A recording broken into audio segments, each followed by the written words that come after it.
Under the cloak of night, Blunchley, a solitary Swiss mercenary, battles his way through the treacherous Radomir Pass.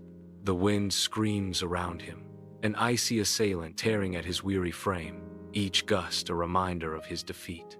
Lost and alone, his spirit flickers, threatened by the overwhelming darkness and the sting of failure.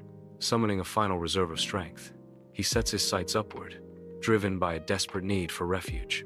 With a surge of determination, Blunchley scales a balcony, a shadowy silhouette against the unforgiving night. In the opulent bedroom of Raina Petrovic, a sudden intrusion shatters the night's calm. Blunchley bursts through the door, a figure of dishevelment and utter exhaustion. "Please, hide me. They'll kill me," Blunchley cries out, his plea echoing in the richly adorned space. Raina, startled and initially repulsed, hesitates, a flicker of curiosity dancing in her eyes. Instead of cartridges, Blunchley produces chocolates, a surprising offering in the tense atmosphere.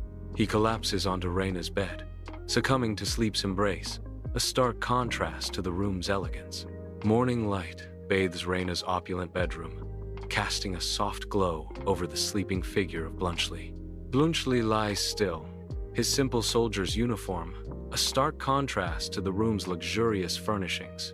Raina watches him, her expression a mixture of tenderness and concern. Catherine enters, her face etched with worry as she surveys the scene. Raina's soft voice breaks the silence, filled with a protective warmth. "He's just a poor soldier, Mama."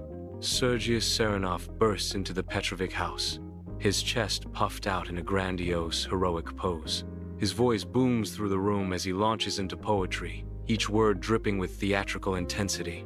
Blunchley watches Sergius, a quiet observer amidst the flamboyant spectacle. Sergius gestures wildly, lost in the imagined glory of his victory, exclaiming, "I'm a soldier of fortune, a hero."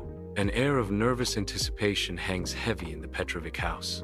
Blunchley's father strides into the room, his very presence radiating wealth and commanding attention. He unveils the truth, the revelation hanging in the air like a thunderclap.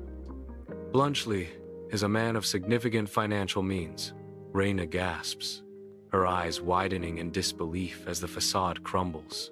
Nearby, Sergius visibly deflates, his romantic fantasies shattering around him like fragile glass. The wind seems knocked out of his sails, leaving him adrift in a sea of disillusionment. Inside the Petrovic house, Sergius, radiating a weary charm, observes Luca from a doorway, a subtle amusement playing on his lips. Luca, with sharp eyes, vigorously dusts a table, her movements precise and economical. "Heroes are just men with better costumes, sir," Luca declares, her voice tinged with a rebellious cynicism that hangs in the air. Across the room, Raina and Blunchley exchange a brief, knowing glance, a silent conversation passing between them. Sergius leans further against the doorway, his amusement deepening as he absorbs Luca's defiant words. The scene hums with unspoken tensions and veiled observations, each character a player in an intricate dance of societal expectations and hidden desires. In the Petrovic house, Raina's gaze pierces through past illusions, focusing intently on Blunchley. Sergius, devoid of his former arrogance, casts a furtive glance towards Luca, a flicker of lost pride in his eyes. The Petrovic household, once a stage for romantic fantasies, now stands bare, revealing the stark reality of practical choices.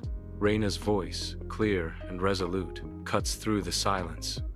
"I see you now, Blunchley, for who you truly are." The weight of unspoken truths hangs heavy in the air, reshaping destinies within the unadorned walls of the Petrovic home.